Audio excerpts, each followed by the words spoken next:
आकाशवाणी भोपाल से प्रस्तुत हैं प्रादेशिक समाचार।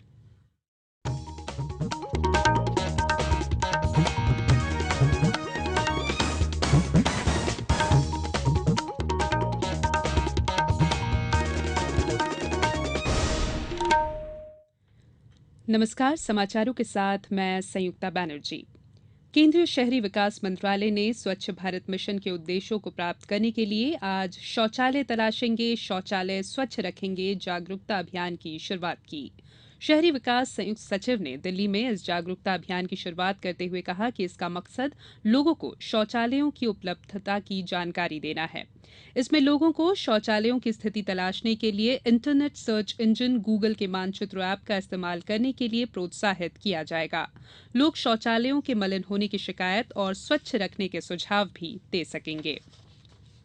पूर्व केंद्रीय मंत्री और लोकसभा सांसद ज्योतिरादित्य सिंधिया ने आज कहा कि उनके पास कृषि उत्पादन लागत मूल्य कम करने का फॉर्मूला है, लेकिन वो उसे सरकार को नहीं बताएंगे।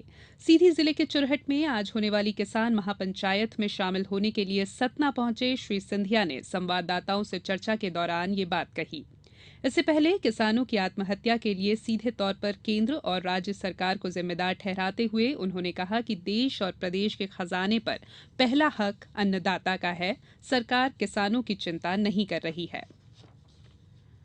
प्रदेश के शासकीय एवं अशासकीय महाविद्यालयों में स्नातक और स्नातकोत्तर स्तर पर प्रवेश प्रक्रिया जून के प्रथम सप्ताह से शुरू हो चुकी है। प्रवेश प्रक्रिया का द्वितीय चरण प्रगति पर है। विद्यार्थियों के हित का ध्यान रखते हुए विद्यार्थी पंजीयन शुल्क 250 रुपये से घटाकर 100 रुपये कर दिया गया है।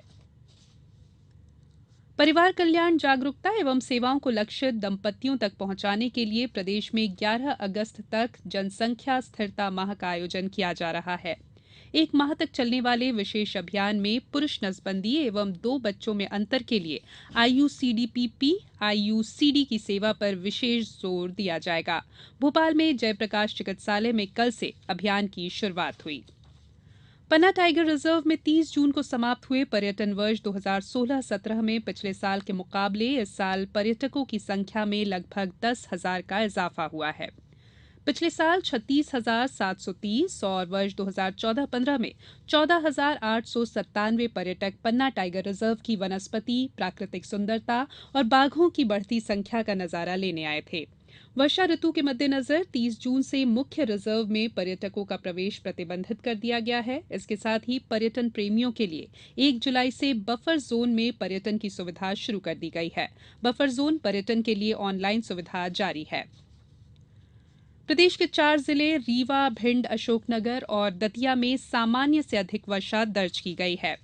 अभी तक प्रदेश के 25 जिलों में सामान्य, 20 में कम और 2 जिलों में अल्प वर्षा अंकित हुई है। रीवा में पिछले 3 दिनों से बारिश हो रही है, जिससे नदी नाले उफान पर है। दमोह में भी कल आधी रात से चल रही बारिश ने आज तेज रफ्तार पकड़ ली है। अमरपाटन में लगातार मूसलाधार बारिश हो रही है, जिसकी वजह से आम जनजीवन प्रभावित हुआ है। मैहर में जोरदार बारिश के चलते कई घरों में पानी घुस गया है। सतना महापौर ने निर्देश दिए हैं कि नदी में बाढ़ की स्थिति बनने से पहले पंप की सुरक्षा कर ली जाए। प्रदेश की प्रमुख नदियों और जलाशयों का जलस्तर इस वर्षाकाल में अभी तक खतरे के निशान से दूर है, इसीलिए अभी तक किसी भी बांध के द्वार नहीं खोले गए हैं। मौसम केंद्र ने अगले 24 घंटों में पूर्वी मध्यप्रदेश में भारी बारिश होने की चेतावनी दी है। कटनी में पिछले 3 दिनों से भारी बारिश जारी है, इससे ग्रामीण क्षेत्रों और निचले इलाकों में पानी भर गया है। अब कुछ समाचार संक्षेप में। कटनी में अवैध मैरिज गार्डनों के खिलाफ नगर निगम ने कड़ा रुख अपनाते हुए 35 बारात घरों में आयोजन प्रतिबंधित कर दिया है। शिवपुरी पुलिस ने एटीएम बदलकर लोगों के खाते से पैसे निकालने वाले एक गिरोह के सदस्यों को पकड़ा है। पुलिस ने 2 आरोपियों के पास से 14 एटीएम कार्ड और 46,000 रुपए सहित हथियार भी बरामद किए हैं। ग्वालियर में आयोजित मध्यप्रदेश राज्य स्तरीय कैडेट ताइक्वांडो चैंपियनशिप में इंदौर की टीम सबसे अधिक 53 अंकों के साथ ओवरऑल चैंपियन रही। मुरैना कलेक्टर और एसपी ने जेल का निरीक्षण किया और कैदियों को मिलने वाले खाने और व्यवस्थाओं को देखा। साथ ही सुरक्षा व्यवस्थाएं कड़ी करने के निर्देश दिए। राज्य सड़क सुरक्षा क्रियान्वयन समिति की बैठक 14 जुलाई को भोपाल में आयोजित की जाएगी। अपर मुख्य सचिव गृह बैठक की अध्यक्षता करेंगे। राज्य पुलिस की भोपाल अपराध शाखा की लॉस्ट मोबाइल फोन यूनिट आज लोगों को उनके गुम मोबाइल दे रही है। यूनिट ने करीब 251 से अधिक मोबाइल ढूंढने में सफलता हासिल की है, जिन्हें आज सौंपा जा रहा है। इसके साथ ही प्रादेशिक समाचारों का ये बुलेटिन समाप्त हुआ। नमस्कार।